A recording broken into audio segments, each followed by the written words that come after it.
Muy buenos días. Vamos hoy día a conversar acerca de un- una situación bastante interesante, ¿no? Que es el proceso de atención de enfermería en las personas que padecen de esquizofrenia. Realmente la esquizofrenia ha sido considerada una enfermedad eh, de muchísimos años. La gente tenía cierto estigma al pensar que son personas peligrosas, locas, que deben estar internadas en un manicomio, situaciones que antes eran muy comunes pensar, ¿no? ¿Verdad? Los objetivos de esta clase pues van a ser identificar las principales características de la esquizofrenia y sus implicancias en la salud física, mental y social del paciente que la padece, así como analizar el proceso de atención de enfermería en la valoración, diagnóstico, planificación, ejecución y evaluación del paciente que posee esquizofrenia y comprender la importancia de la humanización y relación terapéutica enfermera-paciente. Para ello, empezamos con una lluvia de ideas, ¿no? ¿Qué se nos viene a la mente cuando escuchamos la palabra esquizofrenia? Trastorno mental, locura, persona que delira, alucina, persona peligrosa. En cuanto a las experiencias vividas, ¿no? Yo recuerdo mucho a una señorita que conocí en una práctica hospitalaria que padecía esquizofrenia y que justo comentaba ella que eh, su madre había muerto y que su hermana que vive en España la quería muchísimo a ella y que realmente la necesitaba a su lado y que la mamá, pues, al morir, representó para ella también mucha tristeza, ¿no? Pero indagando un poco más en la paciente, la situación era totalmente contraria. Decía que ella odiaba a la mamá, incluso le cayó a golpes, le dio una golpiza, patadas, intento de asesinato, y la mamá tuvo que llevarla a internar por esa crisis de agresividad, ¿no? Y que al contrario la hermana no estaba en España, sino que estaba aquí y trataba de defender a su mamá de esa agresión. Entonces, por lo general las personas esquizofrénicas pueden tener una vida normal, pueden ser personas que conversen muy bien contigo, pero existen ciertos momentos en los cuales ellos tienen estas situaciones, ¿no? La esquizofrenia afecta un 1,1% de la población mayor de 18 años. Se estima que el 51 millones de personas en todo el mundo padecen de esquizofrenia. Esta enfermedad se refiere justamente a un grupo de trastornos psiquiátricos graves e incapacitantes caracterizados por el aislamiento de la realidad, el pensamiento ilógico, posibles delirios y alucinaciones y trastornos emocionales, conductuales o intelectuales. Y las personas al hablar de este tema, ¿no? Queremos saber incluso cuáles podrían ser las causas que lleven a tener esquizofrenia, ¿no? En primer lugar, hay causa desconocida. No se sabe por qué motivo existe esquizofrenia.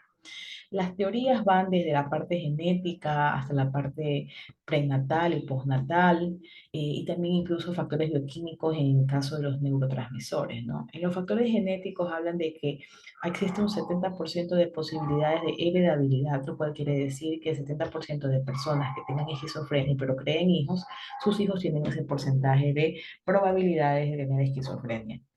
Existe también la teoría de que en el embarazo, durante la etapa prenatal, la madre puede haber sufrido alguna infección de tipo viral o algún trauma durante el embarazo que podría haber llevado a este feto, al nacer, al bebé, poder tener esquizofrenia. Algo que es importante destacar es que la esquizofrenia puede manifestarse, y más bien se manifiesta mayormente, en la edad de la pubertad, pudiendo ser dejada de lado durante la niñez y que nadie pueda saber que este niño tenga esta enfermedad.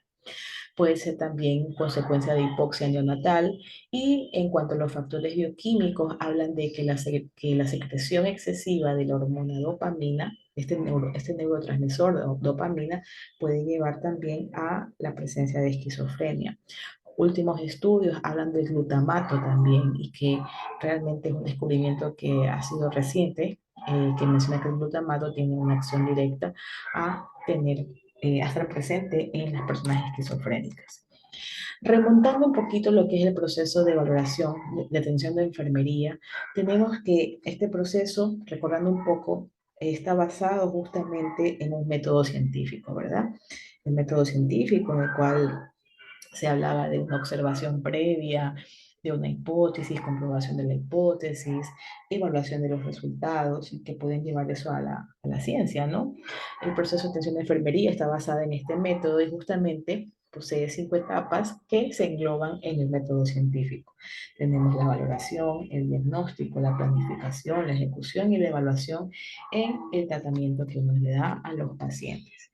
En el caso de la valoración, de enfermería, lo primero y esencial es que la enfermera recopile información importante de los datos clínicos, los datos de antecedentes patológicos personales, antecedentes patológicos familiares, evolución de la enfermedad, cuál es su diagnóstico, ¿no? Porque también esquizofrenia tiene varios subtipos. Reconocer qué signos y síntomas tiene este paciente puede ser síntomas positivos, negativos o síntomas cognitivos. En el caso de los síntomas positivos, tenemos la pérdida de contacto con la realidad, pérdida de contacto con la realidad, alucinaciones, delirios, que pueden ser delirios de persecución, delirios de grandiosidad y también situaciones de alteración del pensamiento. En cuanto a los síntomas negativos, tenemos la apatía, la anedonia, que es la incapacidad de sentir placer, embotamiento, que es cuando no demuestran sentimientos ni emociones, y un lenguaje desorganizado. Le llaman más negativo por el sentido hecho de que estos síntomas pueden dar situaciones de autolesión o suicidio, ¿no? En el caso del sistema, síntomas cognitivos, tenemos trastornos del pensamiento y comportamientos extraños. La esquizofrenia puede ser de tipo paranoide, de tipo desorganizado y de tipo catatónico. En el caso del tipo paranoide pueden existir delirios, alucinaciones. eh, Esos delirios pueden ser auditivos, pueden ser visuales. Ellos pueden escuchar voces que les indican hacer ciertas cosas, carcajadas, murmullos, que inclusive no los dejan dormir y esto puede ser manejado mediante la terapéutica médica, ¿no es cierto? Por eso es tan importante la adherencia al tratamiento para evitar estas crisis. En el caso de la esquizofrenia desorganizada, habla de un comportamiento diferente, quizás está hablando cosas que no tienen nada que ver con lo que está sucediendo y que nadie las comprende, ¿no? ¿Verdad? Tenemos el catatónico, que es cuando la persona adopta ciertas posturas, se queda fijamente viendo un punto fijo, no reacciona, y puede también haber comportamientos destructivos y violentos. Eh, Algo muy importante es que nosotros debemos evaluar la valoración 4 áreas. Primero que nada, las características físicas del paciente, su higiene de atuendo, su expresión facial, ver cómo observa a los demás, la forma en que habla, qué hace con su cuerpo, sus movimientos, las reacciones, comportamientos que tienen ante ciertas circunstancias, ¿no? Ellos por lo general, cuando uno los mira de una manera amenazante o ante ruidos muy fuertes o ante un trato de rechazo, ellos pueden actuar de una manera violenta, ¿no? ¿Verdad? En cuanto a la evaluación fisiológica, vemos la evaluación de los factores de riesgo que puedan tener, acciones suicidas o de autolesión, un potencial de violencia, potencial de fuga, posibilidad de un síndrome de abstinencia si se ya ha dejado de tomar los medicamentos, convulsiones del paciente o caída. En cuanto a la evaluación sociocultural, pues está lo social, lo cultural, lo espiritual de la familia y del individuo, ¿no? Que eso también es muy importante porque el paciente, mientras más se sienta parte de un grupo, que puede ser el caso de una religión, una iglesia, pues esto ayudará mucho a no las recaídas. En cuanto al estado emocional, se refiere al estado de ánimo, el afecto que tenga esta persona. Esto es unas imágenes de cómo es una esquizofrenia de tipo catatónica, en la que el paciente adopta posturas muy extrañas y permanece así largos periodos de tiempo, ¿no? ¿Verdad? Este paciente que ustedes ven aquí es un paciente con esquizofrenia indiferenciada. La base para diagnosticar la esquizofrenia está formada por el examen del estado mental, la historia psiquiátrica y la observación clínica cuidadosa. Algo que yo quiero hacer mucho énfasis es que en enfermería nuestra labor fundamental, en el caso de los pacientes esquizofrénicos, es cuidar su seguridad y protección. Básicamente eso. El paciente lo podemos ver en dos situaciones, ¿no? En el ámbito comunitario o en el ámbito hospitalario. Mayormente en el ámbito hospitalario es cuando el paciente llega a tener crisis, ¿no? O violencia dirigida a otro. Eh, Sin embargo, el proceso de atención de enfermería debe estar siempre concadenado o de la mano con la intervención social o comunitaria, con la intervención terapéutica médica, con la intervención familiar. Es un equipo multidisciplinario, es multisectorial y esto va a propender a que el paciente pueda tener un manejo integral. Nada es aislado, nada es yo hago esto, yo hago lo otro. Y realmente todos estos personajes o estos actores deben de velar para que este paciente se sienta involucrado, se sienta integrado a la sociedad, ya que el rechazo y la desocupación y carencia de apoyo y afecto desencadenan nuevas crisis. Y eso es lo que menos tienen. Estos pacientes por lo general siempre son rechazados, aislados, insultados o buscan la manera de encerrarlos en algún centro psiquiátrico o algún asilo. Dentro de los diagnósticos de enfermería que más nosotros podemos encontrar y que están de acuerdo a esta temática, tenemos los diagnósticos de enfermería que se encuentran en el dominio actividad-reposo, dominio cognitivo-perceptual, dominio autopercepción, dominio seguridad y protección, dominio afrontamiento de tolerancia al estrés y dominio de rol-relaciones. En el caso de actividad y reposo, lo he tomado más por el hecho de las esquizofrenias catatónicas que puedan llevar a un deterioro de la movilidad física, puede ser también por los estados de depresión que puedan llegar a este paciente, ¿no? Insomnio, ya que a veces existen medicamentos que pueden provocar que haya insomnio, trastornos del patrón sueño, descuido personal y un déficit de autocuidado. En el caso del dominio cognitivo perceptual tenemos la confusión aguda, control emocional inestable, control de impulsos ineficaz, deterioro de los procesos de pensamiento, deterioro de la comunicación verbal, el que más sucede en la esquizofrenia de tipo desorganizada, ¿no? En el dominio autopercepción tenemos la desesperanza, riesgo de compromiso de la dignidad humana, trastorno de su identidad personal, una baja autoestima situacional por el rechazo que ellos sufren. En el caso del dominio rol-relaciones está el cansancio del rol cuidador, síndrome de deterioro de la identidad familiar, interrupción de los procesos familiares, disposición para mejorar los procesos familiares, porque estas personas tienden a ser incluso eh, rechazadas, ¿no? Y lo que se trata de propender es que tengan un apoyo en la familia.